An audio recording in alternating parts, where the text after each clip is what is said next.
Hello viewers, welcome to my new video. আমি আজ তোমাদের সাথে শেয়ার করব জামাই ষষ্ঠীর পুরো ব্লগ। তাই যারা এখনও আমার চ্যানেল সাবস্ক্রাইব করোনি তারা এখনই আমার চ্যানেলটি সাবস্ক্রাইব করে নাও। আমি খুব সকাল সকাল ঘুম থেকে উঠে গেছি, কেননা আমাদের পুরোহিত বলেছে সে নাকি 7টা থেকে 7:30টার মধ্যে পুজোতে আসবে, কেননা ষষ্ঠী তিথি 8টা পর্যন্তই আছে। সকালবেলা উঠেই এই পাখাগুলোকে আমি ধুয়ে নিয়েছি। আমি প্রথমে যেই পাখাটা দেখিয়েছি অর্থাৎ এই পাখাটি, আমাদের এই পাখাগুলো লাগে, অনেকের আবার এই তালপাতার পাখাগুলোও লাগে, সাথে লাগে দুব্ব। আর দুব্ব এখানে 126টা, অর্থাৎ এটাকে বলা হয় 6-20 গাছ। 6-20 অর্থাৎ 120, আর আরও 6 গাছ মানে আরও 6টা, 126টা দুব্ব লাগে, সাথে একটি আম আর একটি কলা। প্রত্যেকটাকে আমি ধুয়ে নিয়েছি আর সেগুলোর মধ্যে সিঁদুরের ফোঁটা দিয়ে নিচ্ছি।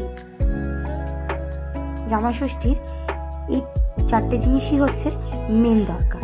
তুমি আর কিছু করো চাই না করো, এই 4টে জিনিসের কিন্তু মেন দরকার পড়ে। এগুলো নিয়ে আর একটা ছোট বালতি নিয়ে আমরা চলে যাচ্ছি নদীর উদ্দেশ্যে। আমাদের বাড়ির কাছেই নদী, তাই সবাই মিলে একসাথে নদীতে স্নান করতে যাওয়া হয়। সাথেই আছে আমাদের এই নদ। আর আমিও যেহেতু বাড়িতেই আছি মার সাথে, এবার আমিও যাচ্ছি নদীতে স্নান করতে। আমাদের বছরের অন্যান্য দিনগুলোতে নদীতে যাওয়া হয় না ঠিকই, কিন্তু বছরের এই দিনটাতে আমাদের নদীতে আসার, স্নান করতে আসার একটা আলাদাই ঝোঁক থাকে। তাই সবাই মিলে চলে এসেছি। আর ছোট দিদিও যাচ্ছে, যেহেতু ওর ছেলে আছে। আমাদের দক্ষিণ দিনাজপুরে জামাই ষষ্ঠীটা শুধুমাত্র জামাইদের উদ্দেশ্যেই করা হয় তা না, যাদের ছেলে মেয়ে আছে তারাই ষষ্ঠী করে থাকে। যেমন 24 পরগনার দিকে নীল ষষ্ঠী করা হয় যাদের ছেলে আছে, ঠিক তেমনই দক্ষিণ দিনাজপুরের দিকে ছেলে মেয়ে যাই থাকুক না কেন, যাদের ছেলে মেয়ে আছে তারাই এই জামাই ষষ্ঠীটা করে।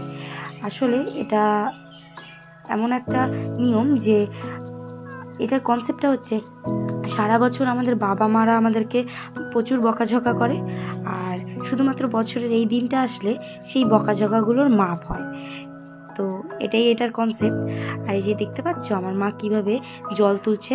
আমার মা কেন সবাইকেই এইভাবেই জল তুলতে হবে, যেহেতু জলের মধ্যে ধরে রাখতে পারছে না, তার জন্য নদকে দেওয়া হয়েছে এই দায়িত্ব। খুব সিরিয়াসলি ওই দায়িত্বটা পালন করছে, হাতে ধরে আছে, ভেতরে আবার হাসছে, বুঝতেও পারছি। যাই হোক, তারপরে ও বড় দিদা তুমি তাড়াতাড়ি জল ভরে নাও, তারপরে আমরা একসাথে স্নান করবো, আমার মাকে বলল। তা যাই হোক, এবারে জল তুলছে আমার মার পরে আরও সবার বালতি ওই ধরেছে আর সবার জলগুলো ওই তুলেছে। এই যে এইভাবে সবাইকে নিয়ে একসাথে স্নান করতে হয়। এই যে সবাই পাখা দিয়ে জল তুলছে আর ও কন্টিনিউ জলে ভেসেই চলেছে। আর আমরা চলে এসেছি বাড়িতে, এসে পুজোর জোগাড়ও করে নিয়েছি। এখানে পুষ্পপত্র দেখতে পাচ্ছ, কি সুন্দর সুন্দর ফুল, প্রদীপ, পঞ্চপ্রদীপ, মাছ পাতা, তারপরে দই, মিষ্টি, ফল সব কেটে নিয়েছি। এবার আমরা চলে এসেছি ষষ্ঠী তলায়, অর্থাৎ এই গাছটির তলাতেই আমাদের দুর্গাপুজোর ষষ্ঠী হয়। অনেকেই এই ষষ্ঠী তলায় করে না, কিন্তু আমরা 4-5টা ফ্যামিলি মিলে এইখানেই এই গাছটির নিচেই করে এসেছি এত বছর ধরে। অনেকে আবার বাড়িতে বট আর অশ্বত্থ গাছের ডাল মাটিতে পুঁতে সেটাকেই পুজো করে। আর আমরা যেহেতু 4-5টে ফ্যামিলি একসাথে করি, আমরা এইখানটাতে বট আর অশ্বত্থ গাছের ডাল পুঁতে দিয়ে সেইখানে পুজোটা করা হয়। এই পুজোর অবশ্যই লাগে হলুদ মাখানো সুতো, যেটা তোমরা প্রথমেই দেখেছো। আর আরেকটি জিনিস লাগে, সেটা হচ্ছে তুলোর তৈরি কনকন। সেটা কারোর 3টে কারোর 5টে করে এই গাছের মধ্যে দিতে হয়। আর যতক্ষণ পুজো হবে ততক্ষণ এই হলুদ মাখানো সুতোটাকে এই গাছের 4 সাইডে মেখে দিতে হয়।